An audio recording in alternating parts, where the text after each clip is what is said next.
Hello everyone, this is Professor Hasselman. This is the history lecture on comparing Roman Empire and Han China. So in this lecture, I'm going to be discussing some integration, the way that the different civilizations, in this particular the Roman Empire and the Han China, integrated their empires. And you'll be looking for four different things as we're talking about this. So we're looking at economic integration, political integration, technological integration, and cultural integration. Those are the four things we're going to look at. So ways that the economy was integrated, way that politics were organized to bring the empire together, way technology was used to bring the empires together, and the way culture was either changed, altered, or manipulated to bring the empires together. Now, the several centuries of success for Han China, which ran from about 202 BCE to 220 CE, and the Roman Empire, which ran from 27 BCE to 476, so roughly around the same time period, pinpoint possibilities for comparison in the classical period. They can also help an American audience combine more familiar knowledge, usually about Rome, with an appreciation for less familiar classical achievements, as in China. Now, both empires provided relative peace over wide areas, organized vigorous internal trading networks, and created immensely potent political systems. Now, elements of their achievement, Roman law, for example, or the Chinese principles of bureaucracy, would shape world history even to the present day. But the empires were also different, for example, in military and expansionist outlook, and in cultural integration. Now, these differences would affect the ultimate legacy of each empire. Now, in this lecture, we're going to compare the Roman Empire and the Han Dynasty. These two societies, for a span of several centuries, were remarkably similar in some basic achievements. Now, a focused comparison of these societies provides a greater sense of what classical governments did. Now, comparing the Roman Empire and the Han Dynasty reinforces the idea that the world history approach must be balanced. And these empires did not exist throughout the whole classical period, nor were they the only significant classical societies. And in your reading, you also read about classical India, classical Persia, and classical Greece. Now, the Han Dynasty and the Roman Empire each lasted more than 400 years. Both empires ruled large masses of territory in orderly fashion for a considerable period of time. The population levels of the two empires were also remarkably similar, with more than 50 million people each. Now, both empires had clearly emphasized territorial expansion prior to the advent of these regimes. Both empires strove for economic integration.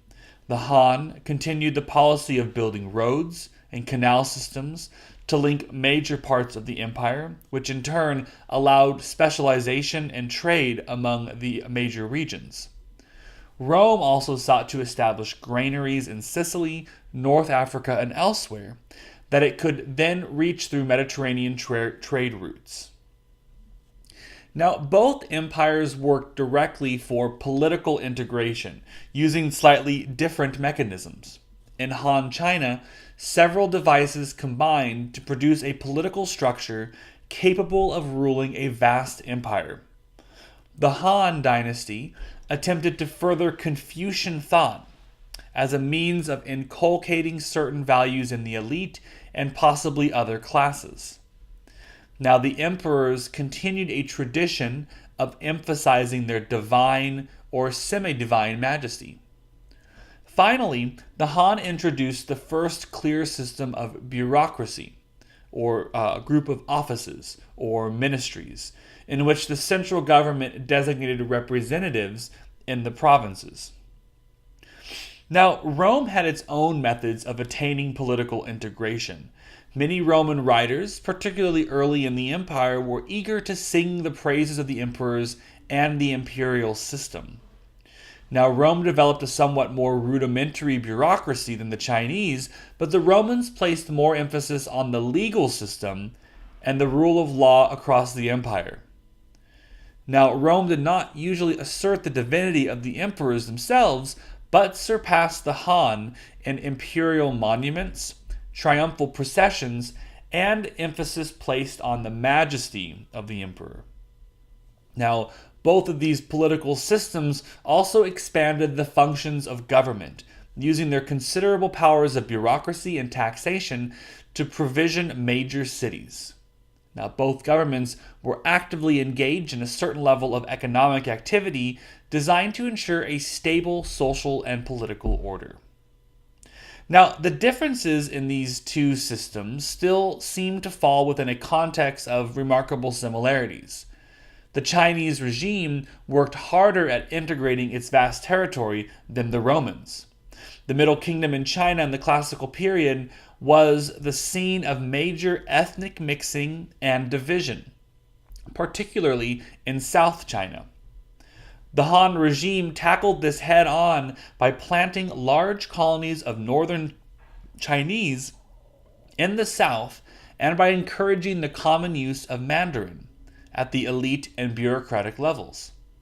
Now, some of these policies are still conducted in frontier regions of the Chinese regime still to this day. Now, Rome did something similar and planted colonies, but this time of soldiers that could begin to foster the Roman lifestyle in remote provinces. These were smaller colonies and not intended for population integration. The Romans encouraged the use of Latin by the upper class, although it never managed to erase the predominance of Greek in upper class circles in the eastern Mediterranean. Now, the Romans emphasized the expansion of Roman citizenship, and despite these integrating devices, Rome was content to establish looser control over most of its provinces and to rely on local autonomy. Now, both the Roman Empire and Han China underwent significant territorial expansion, but China was capable of surviving a succession of expansion and was more willing to deal with borderline territories than Rome. The Han Chinese, for example, pushed the boundaries of empire out well beyond the Middle Kingdom, but when they had reached a sustainable point, they did not feel the need to compensate for the cessation of expansion. Now, Rome's appetites in this regard seem to have been less clearly bounded. One reason for this may be that the Mediterranean value system was quite simply more militaristic than the Chinese. Now, the Romans needed additional territory as a means of rewarding generals and soldiers, and they needed expansion to provide a continuing supply of slaves to the labor system. Now, Rome more clearly began to decline when it reached the point at which expansion became impossible after about 180 CE. Now, Han China was unquestionably the more culturally creative of the two empires, while Rome's literature, art, and architecture, at least until the imperial conversion to Christianity, tended to derive more from earlier Greek experience.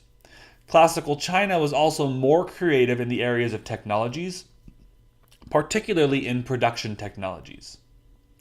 Now, before the Han Dynasty, classical China created basic philosophical and religious systems in a way that Rome did not. Neither Han China nor classical Rome developed or sustained cultural systems on their own that satisfied the spiritual needs of important segments of the population. Now, the Han Dynasty's emphasis was on Confucianism, while classical Rome's emphasis was on civic religion. Now, both emphases called attention to rituals and themes that would bring loyalty to the imperial system, but neither system was intensely spiritual. In Han China, Buddhism began to draw interest in the later stages of the Han Dynasty and would surge forward after the dynasty collapsed. In Rome, increasing numbers of Romans converted to Christianity. Now, a little bit about military activity. Both Rome and China encouraged it. The Roman system depended on tight military discipline and the careful organization of infantry in the Roman legions. The Chinese military was probably best known for its approach to military philosophy, and it's from the Han Dynasty that we get the art of war by Sun Tzu, one of the great works on military thinking generated by any society, and still used today, by the way, by most modern militaries. Now, the two empires obviously had different origins.